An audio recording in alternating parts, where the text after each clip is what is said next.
आपका अपने channel weapon technical trading में। दोस्तों आज हम बात करेंगे निफ्टी और निफ्टी बैंक एनालिसिस और टारगेट, कैसी रही बाज़ार की चाल और आगे कैसे कितना रह सकता है इसका टारगेट। निफ्टी ने आज क्या मूवमेंट दी, निफ्टी बैंक ने आज मूवमेंट क्या दी और सेंसेक्स ने क्या दी, आज पूरा एनालिसिस करेंगे। दोस्तों अगर आप मेरे चैनल पे नए आए हो तो प्लीज़ सबसे पहले आप मेरे चैनल को सब्सक्राइब कर लो और बेल आइकॉन को ऑन कर लो, ताकि जब भी मैं नई कोई वीडियो अपलोड करूं तो सबसे पहले आपको ही मैसेज मिले। तो दोस्तों वीडियो के एंड तक बने रहें। दोस्तों आज मैं आपको पूरा बताऊंगा, लाइव बताऊंगा कि मैंने कौन सी, मतलब कि जैसे मैंने कल वीडियो में भी डाला था कि मैंने कौन सी पोजीशन बनाई हुई है, मैंने किस में होल्डिंग की है, कि कौन सी मेरी पोजीशन है और आज मैंने किस में कितना प्रॉफिट बनाया, वो पूरा आज को आप मैं लाइव बताऊँगा। और पूरे स्टॉक के साथ ही बात करेंगे कौन कौन से स्टॉक में आगे जाके हम उसमें पोजीशन बना सकते हैं। तो दोस्तों पूरा एनालिसिस करेंगे, निफ्टी का देखेंगे चार्ट के ऊपर कि निफ्टी में आज कैसे रहा और कल कैसे रहा और मार्केट का मूड कैसा था, एफआईज की क्या इसमें मतलब कि रही थी, पार्टिसिपेट क्या रहा है एफआईज का, और यूएस मार्केट वो कैसी है, उसी के हिसाब से हम आगे का कल का टारगेट देखेंगे कि निफ्टी और निफ्टी बैंक का क्या टारगेट रह सकता है। तो दोस्तों वीडियो के एंड तक बने रहें। पॉइंट मतलब माइनर सा फ्लैट ही, चलो 25% आज इसने मूव दिखाया। तो दोस्तों आपने फ्राइडे को देखा था, मैंने आपको वीडियो में कहा था कि इतनी घबराने वाली कोई बात नहीं है। एफआई ने सेलिंग की थी, एफआईज की सेलिंग भी आई थी, डीआईज की भी सेलिंग आई थी। तो उससे चलते क्या होता है कि दोस्तों अगर हमने पोजीशन दोनों साइड की बनाई हो तो हमें कोई इतना टेंशन में रहने की, वीकेंड में भी टेंशन में रहने की ज़रूरत नहीं रहती कि मंडे को मार्केट कैसे खुलेगी। दोस्तों मेरा यही मैंने आपको बताया था। तो आज मैंने एक अच्छा प्रॉफिट भी बुक किया, मैंने भी आज अपनी जो लास्ट मैंने आपको पोजीशन बताई थी कल की वीडियो में, आज उसी में मैंने प्रॉफिट बुक किया, वो भी आपके साथ शेयर करूँगा। और आज मैंने नई क्या पोजीशन बनाई वो भी आपके साथ शेयर करूँगा। दोस्तों हमेशा पोजीशन को हेज करके ही मैं चलता हूँ, तो वो एंड में आपको मैं बताऊंगा। तो सबसे पहले निफ्टी की बात करते हैं। दोस्तों निफ्टी आज 25 पॉइंट इसने आज गेन किया। तो इसका जो प्रीवियस था वो था 18,665 पे। तो आज ये ओपन होता है 18,682, लगभग थोड़े से पॉइंट ही ऊपर फ्लैट लगभग ये ओपन होता है। तो उसके बाद इसने जो हाई बनाया वो 18,722 का, लगभग अपने 100 पॉइंट, लगभग 100 पॉइंट ऊपर, 100 से थोड़ा कम पॉइंट ही ऊपर ये इसने हाई बनाया। 600 मतलब कि 682 पे खुलता है। तो 40-45 पॉइंट का इसने आज हाई बनाया और लो इसने 646 का बनाया, जो अपने प्रीवियस से थोड़ा इसका नीचे था। तो सारा दिन मार्केट आप देख रहे हैं, मार्केट कंसोलिडेट ही करती रही, थोड़े 20-40 पॉइंट के रेंज में इसने आज कारोबार किया। तो दोस्तों ऐसी मार्केट जब होती है ना, रेंज बोर्ड मार्केट होती है, अगर आप ऑप्शन में काम करते हो तो उसमें कैसी स्ट्रैटेजी लगानी होती है वो मैंने आपको बताई थी। ऑप्शन जब मार्केट रेंज बॉन्ड होती है तो उसमें हमें सेलिंग करके मोटा प्रॉफिट होता है। तो दोस्तों बात करते हैं कि आज इसके कौन से शेयर भाग रहे थे। दोस्तों आज सबसे ज़्यादा भाग रहा था सिप्ला आज 3.25% भागा। दोस्तों मेरा इस सिप्ला को मैंने कवर करने का मेरा माइंड था, लेकिन वो अभी भाग गया। इसमें मेरी पोजीशन बनाने की थी लेकिन पोजीशन नहीं बना पाया। तो अडानी एंटरप्राइज जी कल नीचे था तो आज ये ऊपर आ गया। हीरो मोटर को ये भी आज भाग रहा था 2.5%। टाटा कम्युनिकेशन की बात करें, टाटा कंज्यूमर प्रोडक्ट की बात करें तो ये भी आज 2.5% ऊपर था। डिविस लैब भाग रहा था, यूपीएल भाग रहा था, महिंद्रा एंड महिंद्रा देखो आज 1380 तक चला गया। तो मारुति सुजुकी भी आज लगभग 1.5% ऊपर था। तो और हिंडाल्को की बात करें तो हिंडाल्को कल नीचे था, आज ये अब 1.5% ऊपर था। टाटा मोटर, इसके तो बहुत ऊपर के टारगेट आ रहे हैं टाटा मोटर के आगे। टाटा मोटर तो लगभग 1-2 साल में 1000 तक पहुंच जाएगा। अडानी पोर्ट की बात करें तो अडानी पोर्ट कल नीचे था, आज 1.5% ऊपर आ गया। टाइटन कंपनी बहुत अच्छा शेयर है, ये भी ऊपर था। अल्ट्राटेक सीमेंट की बात करें तो ये भी आज 1% था। तो आज भागने वाले शेयर काफ़ी थे, भागने वाले ज़्यादा थे, गिरने वाले कम थे। डॉक्टर रेड्डीज लैब भी आज 1% लगभग ऊपर था। ब्रिटानिया की बात करें, एफएमसीजी की दिग्गज कंपनी, 5000 का इसने लेवल बना दिया। ग्रासिम की बात करें तो वो आज लगभग थोड़ा सा ऊपर था। तो HDFC लाइफ ये भी आप इसने 630 का हाई बना दिया अपना, तो ये भी आज आधा % ऊपर था। इंडसइंड बैंक ये देखिए कितना ऊपर, 1300 ऊपर आ गया, ये 1300 के। SBI की बात करें, SBI के दोस्तों मैंने कल आपको स्ट्रैटेजी बताई थी, आज मैंने SBI में अपना काम किया, आज मैंने SBI में अपनी पोजीशन बनाई। और ICICI बैंक की बात करें तो ये भी आज लगभग आधा % ही ऊपर था। इन्फोसिस की बात करें तो दोस्तों इन्फोसिस की मेरी पोजीशन है, मैंने आपको बताया था, लेकिन आज मैंने इसमें ऑप्शन में पोजीशन बनाई है, वो आपके साथ मैं शेयर करूंगा। तो नेस्ले की बात करें तो नेस्ले भी आज आधा % ऊपर था, HUL भी आज आधा % ऊपर था। बजाज फिनसर्व की बात करें तो वो लगभग 1/4% ऊपर था। तो गिरने वाले शेयर जो वो थे, वो सबसे आगे था NTPC आज लगभग 1% से थोड़ा कम ही गिरा था। तो गिरने वाले जो शेयर थे वो परसेंटेज में कम थे। तो TCS की बात करें तो वो भी लगभग 1% से थोड़ा कम था, 0.83 था। तो रिलायंस की बात करें, रिलायंस 0.76 था, ये लगभग 0.25% नीचे गिरा। तो दोस्तों अब मेरा जो टारगेट है वो रिलायंस के ऊपर मैं एक स्ट्रैटेजी बनाऊंगा ऑप्शन के ऊपर। तो इसको भी ये मेरे अब रडार पे रिलायंस। अब मेरा कोल इंडिया ये भी रडार पे आ गया। कोल इंडिया ये अब काफ़ी थोड़ा नीचे आ गया, 224 पे आ गया, ये लगभग आज 0.7 ही गिरा। पावर ग्रिड की बात करें, ये भी आज 0.6 गिरा था। लार्सन टर्बो भी गिरा। HDFC बैंक गिरा, बहुत ज़्यादा नहीं गिरा, आधा % ही गिरा। BPCL आज लगभग 1/4% गिरा। तो HDFC BPCL गिरा, बजाज ऑटो गिरा, भारती एयरटेल गिरा, टेक महिंद्रा गिरा, कोटक महिंद्रा बैंक गिरा, अपोलो हॉस्पिटल और HDFC।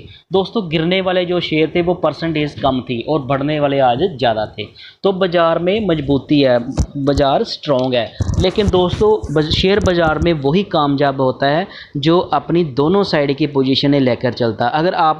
अगर आप लॉन्ग टर्म इन्वेस्टर हो तो फिर आपको घबराने की कोई बात नहीं, बस आपके पास फंड बचा होना चाहिए। थोड़ी कम ही आपको क्वांटिटी बाई करनी चाहिए। अगर शेयर नीचे आ जाए तो आपके पास एवरेज करने के लिए पैसा होना चाहिए, फंड बचा होना चाहिए। अगर शेयर वहीं से मूव करके ऊपर जाए तो आपका प्रॉफिट हो जाएगा।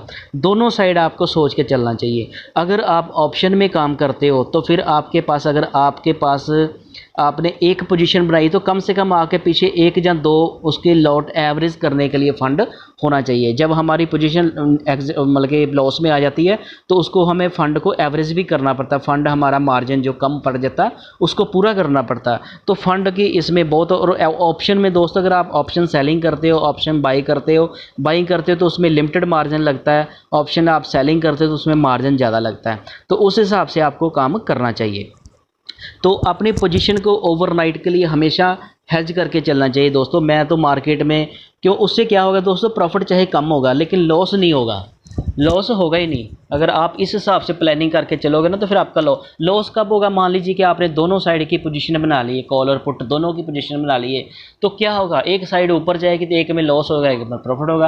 बहुत ज़्यादा मूवमेंट तो ओवरनाइट में इतनी नहीं आ जाएगी, सुबह ही 1000 पॉइंट नीचे चला जाएगा तो एक साइड 1000 पॉइंट चला जाएगा तो दूसरे साइड में आपको प्रॉफिट हो जाएगा। तो इतनी घबराने की बात नहीं रहती। अगर आपने ओवरनाइट पोजीशन को होल्ड करना हो तो हेज करके चलना चाहिए। मैं तो ऐसे करता हूँ, ये मेरी स्ट्रैटेजी है, ठीक है। तो आगे बात करते हैं निफ्टी बैंक की। दोस्तों निफ्टी बैंक भी आज मतलब कि फ्लैट ही इसको बोल सकते हैं, 18 पॉइंट। तो निफ्टी बैंक के लिए 18% बढ़ना लगभग 0.42% बढ़ा, तो माइनस है बढ़ा। इसका जो प्रीवियस था कल 18 फ्राइडे को 43,622 था, तो ये ओपन होता है 43,714 पे, लगभग 100 पॉइंट से थोड़ा सा ऊपर। तो उसके बाद ये थोड़ा फिर नीचे आ जाता है। तो नीचे का लो इसने कितना बनाया, 43,548 तक इसने लो बनाया। जहाँ तक इसने लो बनाया, फिर उसके बाद फिर ये रिकवर करता है, पहले जहाँ से नीचे आता है फिर रिकवर करता है। तो इसमें क्या होता है दोस्तों, अगर आप ऑप्शन ट्रेडिंग में जो लोग काम करते हैं ना, तो ऑप्शन में जो कॉल पुट की रेशो होती है ना, कि कौन सी स्ट्राइक प्राइस के ऊपर कितनी कॉल राइटर बैठे हैं, कितने पुट राइटर बैठे हैं, उस हिसाब से ये डाटा भी चेंज होता रहता है। दूसरा क्या होता है, कि इंडेक्स के जो शेयर होते हैं उसमें अगर किसी की FIs की या बड़े प्लेयर की या किसी की भी बाइंग और सेलिंग आ जाती है, उसका इफेक्ट भी इंडेक्स के ऊपर पड़ता है। दूसरा क्या होता है कि जो पोजीशन होती है ना, पीसीआर रेशो होती है कॉल और पुट की, जिसमें अगर कौन सी स्ट्राइक प्राइस के कॉल राइटर बैठे हैं, पुट राइटर ज़्यादा बैठे हैं, तो उनका ऑपोजिट मार्केट चलनी होती है, ये तो आपको पता है। अगर पुट राइटर ज़्यादा होंगे तो ऑपोजिट मार्केट चलेगी, कॉल राइटर होंगे तो उसके ऑपोजिट मार्केट चलेगी, ऐसा जो रूल होता है मार्केट में, ठीक है। तो दूसरा ऑपरेटर के ऊपर बहुत कुछ डिपेंड, सारा मार्केट ही ऑपरेटर के ऊपर डिपेंड करती है। ऑपरेटर चाहे तो जिसको मर्जी चढ़ा दे और किसको मर्जी गिरा दे। ऑपरेटर ने अगर खुद किसी ने लॉन्ग की होगी तो वो उसको गिरा देगा, शॉर्ट की होगी तो उसको भगा देगा। ऐसे मतलब के ऑपरेटर की गेम चलती है। तो दोस्तों आप शेयर बाज़ार में तब कामयाब होंगे जब आप दोनों साइड की पोजीशन बनाकर चलेंगे और अपने मनी मैनेजमेंट करके चलेंगे, रिस्क को मैनेज करके चलेंगे। आपके पास फंड होगा उसको मैनेज करने के लिए। दोस्तों पैसे से बिना कुछ नहीं चलता स्टॉक मार्केट में। जितना आपके पास फंड, अगर आपके पास कम पैसा है, थोड़ा फंड है, तो आप अपनी पोजीशन को उस हिसाब से करो, ओवर ट्रेड मत करो। ओवर ट्रेड कभी नहीं करनी चाहिए। अगर आप बाइंग करते हो तो आपको, अगर मान लीजिए कि एक लॉट आपने स्टार्टिंग बाइंग में किया, चाहे आप सेलिंग में करते हो, अगर आपको उसमें 1% का भी डेली मिल जाए तो मार्केट को नमस्ते कर देना। दोस्तों 1% से बहुत ज़्यादा कंपाउंडिंग से पैसा बन जाता है। मैं आज आपको बताऊंगा मैंने कितना लगाया अपना मार्केट में, 1.5 लाख रुपया, 1.5 लाख से भी कम, 1.25 लाख रुपया। 1.25 लाख में मैंने पोजीशन बनाई और 1.25 लाख, 1.5 लाख, 1.5-2 लाख मैंने पीछे रखा होता फंड उसको मैनेज करने के लिए, ठीक है। जितना लगाया उससे लगभग उतना ही मैं पीछे उसको मैनेज करने के लिए रखता हूँ, ताकि देख तो रहा होता है अगर ये भी शेयर भाग जाएगा तो प्रॉफिट हो जाएगा, लेकिन ऐसे ओवर ट्रेड नहीं करना। जैसे हम एक पोजीशन बनाएंगे तो उसको हम पहले वेट करेंगे। अगर हमने एक ही पोजीशन में हमें प्रॉफिट हो गया ना 2%, 3% का एक दिन में, तो दोस्तों मैं 1% की बात करता, आज मुझे करते करते 5% मिल गया, 4-5% मिल गया, तो मैंने एक दिन में 5% निकाल लिया। तो 1% का मेरा माइंडसेट था कि मुझे एक ही मिल जाए डेली का, तो मुझे मार्केट ने ज़बरदस्ती 4-5% दे दिया आज, तो अच्छी बात है ना। तो अगर हम पहले ज़्यादा ऐसे सोचेंगे तो फिर हमारा लॉस हो जाता है। तो छोटे छोटे प्रॉफिट, अगर आप छोटे इन्वेस्टर हो, अभी नए आए हो, तो सबसे पहले आपको छोटे छोटे जो मतलब के प्रॉफिट उसको बुक कर लेना चाहिए, ठीक है। बहुत बड़े बड़े वेट नहीं करते रहना चाहिए, कई बार वो प्रॉफिट भी हमारा लॉस में चला जाता है। तो ऐसे करके दोस्तों हमें काम करना चाहिए। तो निफ्टी बैंक की अगर बात करें तो इसमें आज भागने वाले शेयर थे, सबसे ऊपर था एजू स्मॉल फाइनेंस बैंक। तो ये आज कितना बड़ा, लगभग 1.25% ये आज भाग रहा था। इंडसइंड बैंक तो वो निफ्टी का भी टॉपर था, तो ये नहीं, निफ्टी में भी ये भागा था लेकिन आधा परसेंट ही। एसबीआई की बात करूँ तो ये भी 0.44% आज चला। आईसीआईसीआई बैंक भी 0.43%, तो बंधन बैंक भी लगभग 1/4%, एक्सिस बैंक।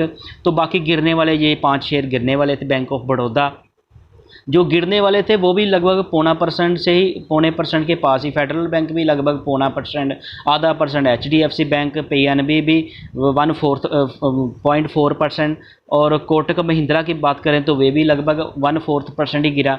तो गिरने वाले शेयर भी कोई बहुत ज़्यादा है। अभी भी बाज़ार में मजबूती है, स्ट्रॉन्ग है बाज़ार, लेकिन हमारे लिए अगर बाज़ार वीक हो चाहे स्ट्रॉन्ग हो, अगर हमने अपनी स्ट्रैटेजी अच्छी तरह से नहीं लगाई तो फिर हमें चाहे बाज़ार स्ट्रॉन्ग हो चाहे वीक हो, हम अपना लॉस कर लेंगे। जब भी हम हर तरह के बाज़ार में, बाज़ार जैसा मर्जी हो, हमें अपने हिसाब से चलना है, अपने हिसाब से बाज़ार के साथ काम करना है। बाज़ार तो एक दोनों साइड में चलेगा, ऊपर भी चलेगा नीचे भी चलेगा। बाजार ने दोस्तों जब चढ़ना होता है तो गिर गिर के चढ़ता है, जब गिरना होता है तो चढ़ चढ़ के गिरता है, ऐसे चलता है बाजार। तो बाजार में दोनों साइड की पोजीशन बनाकर चलोगे तो आपको कभी भी इतना लॉस नहीं होगा। आज मैं भी बताऊंगा मैंने कहाँ पे पोजीशन बनाई थी। एसबीआई के मैंने आपके साथ बात की है। और आज दोस्तों बात कर रहे हैं जो यूएस के मार्केट, यूएस में आज क्या रहा यूएस का मार्केट का। तो यूएस के मार्केट की बात करें ये दोस्तों, जो पहले का डाटा जब मैंने इसको अभी तो मार्केट में थोड़े चेंज होगी। तो निफ्टी तो हमारा जो ये तो मार्केट क्लोज है, निफ्टी तो हमारा इतना ही है 25 पॉइंट ऊपर, सेंसेक्स -9 पॉइंट, और निफ्टी बैंक 18 पॉइंट, और विक्स आज लगभग 1.5% बढ़ा। दोस्तों विक्स के ऊपर, ऑप्शन ट्रेडिंग में विक्स के ऊपर बहुत डिपेंड करता है। एक तो मार्केट आपके फेवर में, दूसरा विक्स आपके फेवर में, तो आप बहुत प्रॉफिट कमाओगे। आज मैं आपको एक एग्जांपल की बात करता हूँ। आज मैंने सन फार्मा में मेरी मतलब कि पोजीशन थी ऑप्शन में, मैंने उसकी सेल, कॉल और पुट दोनों सेल की थी। तो जब मैंने उसको पहले, उसका विक्स तो पहले थोड़ा नीचे था, तो मेरा जो सन फार्मा वो ऊपर आ गया था शेयर, लेकिन फिर भी मुझे प्रॉफिट नहीं हो रहा था। सन फार्मा का शेयर ऊपर आ गया था, मैंने जो पुट सेल की हुई थी, तो जो विक्स था वो विक्स ऊपर चला गया था। विक्स जब ऊपर जाता है तो जो उसका प्रीमियम का जो प्राइस बढ़ जाता है, लेकिन हम जब पुट सेल करते हैं तो प्रीमियम नीचे आने से हमें प्रॉफिट होता है। तो सन फार्मा का जो करंट प्राइस था शेयर का वो बढ़ गया था, लेकिन फिर भी प्रॉफिट नहीं हुआ। तो फिर मैंने क्या किया, जब वो विक्स ऊपर चला गया तो मैंने एक उसकी कॉल भी शॉर्ट कर दी, कॉल को भी सेल कर दिया। उससे क्या हो, थोड़ी देर बाद विक्स जो अब 2-3-4% पहले बढ़ा था, विक्स 4.5%, तो विक्स जब फिर नीचे आ गया तो ऑटोमेटिक उसका जो प्रीमियम था वो नीचे आ गया। तो वो विक्स के करके ही सन फार्मा का शेयर वहीं पे रहा। जैसे वो 1000 पे था ना, तो 1000 मतलब कि 997-98 पे था जब मैंने उसको कॉल को शॉर्ट किया, तो सिर्फ वो वहाँ से 1-2 रुपये ही नीचे आया और विक्स भी नीचे आ गया। तो मुझे उसमें 2-3 रुपये का प्रॉफिट हो गया, या 4 रुपये का प्रॉफिट हो गया। तो 4 रुपये का तो 700 का लॉट होता है सन फार्मा का, 250 रुपये का प्रॉफिट हो गया सिर्फ किससे, विक्स के करके। तो दोस्तों जब भी आपने ऑप्शन सेलिंग करनी हो तो विक्स को पहला देखें। अगर विक्स ऊपर चला गया तो फिर आपको बाइंग करनी चाहिए, अगर विक्स ऊपर चला गया तो फिर आपको सेलिंग करनी चाहिए। अगर विक्स नीचे है, जब विक्स नीचे होता है प्रीमियम के रेट कम होते हैं, फिर आपको मतलब के एग्जिट करना चाहिए, जो पोजीशन होगी उसको एग्जिट करना चाहिए। उसके फिर आपके प्रीमियम के रेट नीचे आ जाते हैं तो आपको प्रॉफिट हो जाएगा। ठीक है, तो आज जैसे डॉ जोन की बात करें तो डॉ जोन अभी 219 पॉइंट नीचे है, S&P भी ये 33 पॉइंट नीचे है, नेस्डेक की बात करें तो ये भी 138 पॉइंट नीचे है, स्मॉल कैप 2000 ये भी नीचे है, S&P 500 विक्स ये थोड़ा सा फ्लैट ही है। तो S&P इसकी बात करें, ये भी कनेडा का बाज़ार देखिए, ये देखिए ये भी थोड़ा सा फ्लैट ही नीचे है, बॉस्पा ये देखिए ये भी नीचे है। तो ये काफ़ी यूएस के जो बाज़ार है इनमें थोड़ा सा फ्लैट ही है, बहुत ज़्यादा मूवमेंट नहीं है। डॉ जोन और नेस्डेक में मतलब कि उसमें 100 पॉइंट की मूवमेंट है, बाकी थोड़े ठीक ठाक हैं बाज़ार, इतनी घबराने वाली बात नहीं है। ये स्टॉक मार्केट में ऊपर नीचे चलता ही रहता है। अगर इतनी हम किसी नेस्डेक को और डॉ जोन को बहुत ज़्यादा देख के घबरा जाते हैं तो फिर हम स्टॉक मार्केट में काम नहीं कर सकते, वो ऊपर नीचे होते ही रहेंगे। हमें उससे सिर्फ एक इंडिकेशन लेनी होती है यूएस बाज़ार की।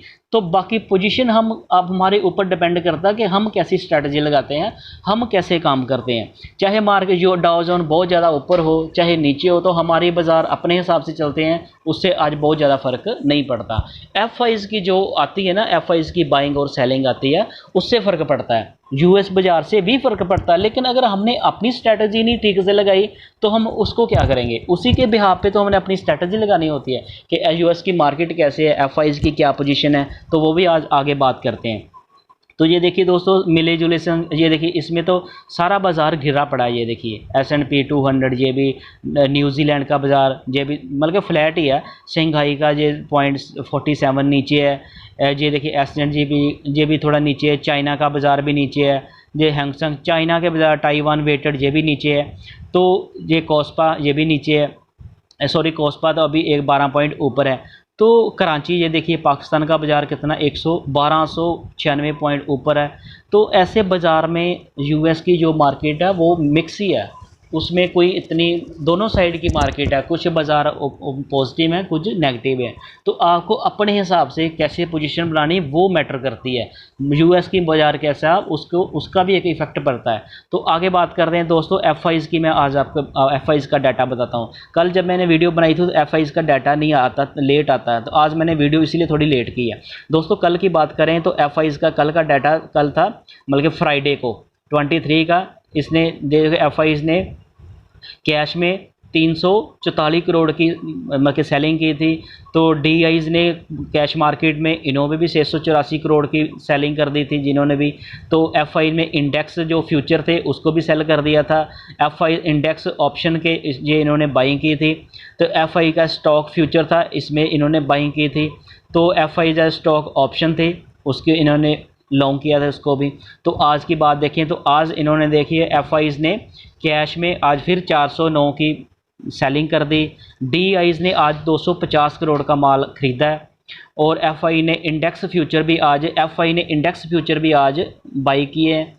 तो उन्होंने FI ने इंडेक्स ऑप्शन में आज कल से भी ज़्यादा कल जो उन्होंने बाइंग की थी आज उससे ज़्यादा शॉर्ट कर दिया।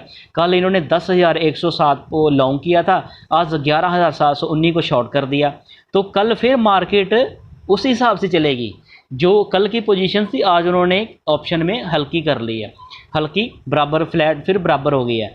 तो एफआई ने स्टॉक फ्यूचर में 1,947 करोड़ की बाइंग की है। एफआई ने स्टॉक ऑप्शन में भी आज 595 करोड़ की बाइंग की है। तो इसके चलते ये हमें थोड़ा एक आइडिया लग जाता है।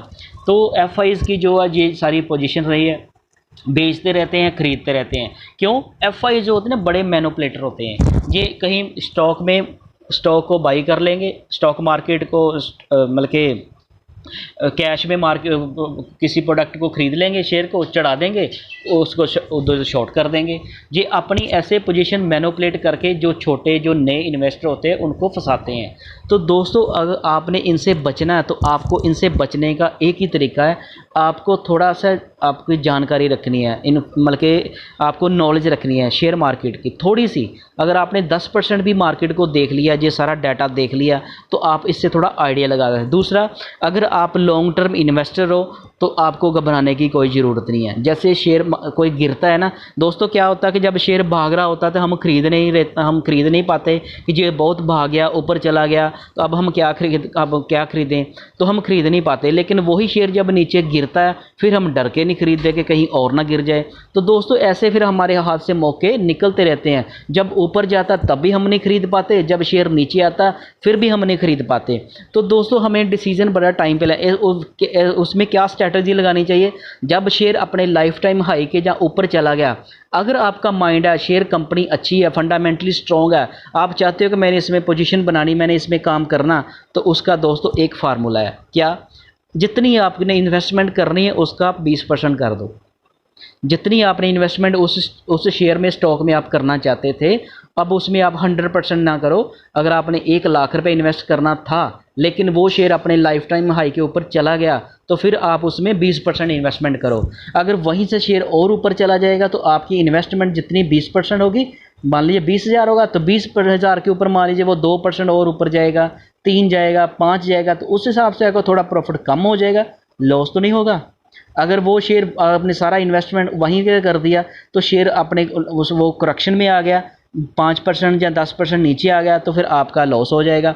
फिर आपको वेट करना पड़ेगा। तो फिर आपके पीछे फंड होना चाहिए उसको एवरेज करने के लिए। तो वो कब होगा? जब आप पार्ट टाइम करके उसको पार्ट में इन्वेस्टमेंट करोगे। अगर आप एक बार ही उसमें इन्वेस्ट कर दोगे फिर आपके पास फंड नहीं बचेगा उसको एवरेज करने के लिए। ठीक है, तो मैंने आपको वो भी यही फार्मूला बताया, तो वो भी आपको मैं आप बताता हूँ। दोस्तों सबसे पहले आज 26 जून की बात करें तो डॉलर इंडेक्स जो आज है वो 102.64 कल से थोड़ा सा कम हुआ, जो हमारे फेवर में है। ब्रेंट क्रूड ऑयल की बात करें तो ये भी थोड़ा नीचे है, ये भी हमारे फेवर में है। तो यूएस INR की बात करें, ये थोड़ा सा ऊपर गया, जो हमारे अगेंस्ट है। ठीक है, जो हमारे अगेंस्ट है। तो जो 10 ईयर यील्ड है वो भी थोड़ी सी नीचे है, ये भी हमारे फेवर में। ठीक है, तो 2 इंडिकेटर जो वो हमारे फेवर में है और एक इंडिकेटर जो हमारे अगेंस्ट है। तो जो हमारे अगेंस्ट है वो भी माइनर सा है, बहुत ज़्यादा उसमें फ़र्क चेंज नहीं है। तो अब हम मार्केट मूड की बात करें कि मार्केट, तो दोस्तों मार्केट का मूड माहौल भी थोड़ा अब फिर ग्रीड बढ़ा है। कल था 56.18 तो आज 57.29 हो गया। तो मार्केट का जो मूड है वो फिर बढ़ रहा है, ग्रेड और बढ़ रहा है।